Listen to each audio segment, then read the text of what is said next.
For PsychCentral.com, I'm Summer Boretsky, and this week I'm going to show you that if you suffer from anxiety, you are not alone. Today we're going to take a look at 3 of my favorite anxiety and panic-related blogs on Tumblr and Blogspot, and then we'll also take a look at the anxiety blogs on PsychCentral.com. The first blog is called Panic, a blog about panic, anxiety, depression, and related topics. Blog author Eric Walensky is a writer who's been dealing with panic disorder for 20 years. He's been writing his blog since 2006, and he covers anxiety from all angles. Here's a sample. In the 1980s, when I had my first panic attack, most doctors weren't trained to recognize them and how much like a heart attack they could feel, and would have discharged the patient after tests showed her heart was healthy, without a word about the possibility of panic, either because they didn't know better or hadn't been trained to say something. And so I went to the emergency room the first time I panicked, and then again and again over the years. You can check out Eric's blog at panicanddepression.blogspot.com. The second blog is called She Gets a Little Nervous. This anonymous female author writes about her day-to-day experiences with anxiety. She's got a lot on her plate. She's dealing with PTSD, panic disorder, generalized anxiety, disordered eating, and bipolar disorder. Her entries are very personal and at times heart-wrenching. Here she writes about her then-fiancé.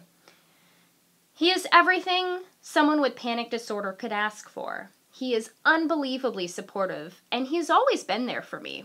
The thing is, people grow and change, and sometimes that growth means that you are no longer compatible in a romantic sense, and as much as you love each other, that is no longer enough.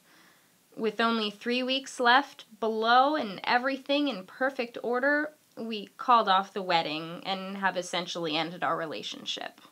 You can check out this blog at citypanicked, that's citypanicked.tumblr.com, and follow this author on Twitter at citypanicked.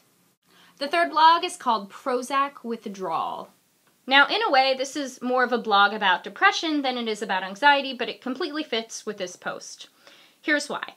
Even though the blog's female author started out on Zoloft for postnatal depression in 1998, she also experienced a lot of anxiety in her life at the same time. Now, she's on Prozac and she's trying desperately to wean herself off of the medication. And of course, many of us who are clinically diagnosed with anxiety disorders take SSRI medications like Zoloft and Prozac, so it's very relevant to anyone concerned with anxiety. She details her excruciatingly slow withdrawal and discusses the frustrations of weaning herself off an SSRI. Recently, she explained how the latest patient information leaflet she received with her meds notes that if she wants to withdraw, the entire process should take 1 to 2 weeks. And you can check out this blog at prozacwithdrawal.blogspot.com. And finally, a quick mention about Psych Central's 3 anxiety blogs, one of which is my own. Panic About Anxiety is written by me. Mine is the only Psych Central anxiety blog that's written from the patient's perspective.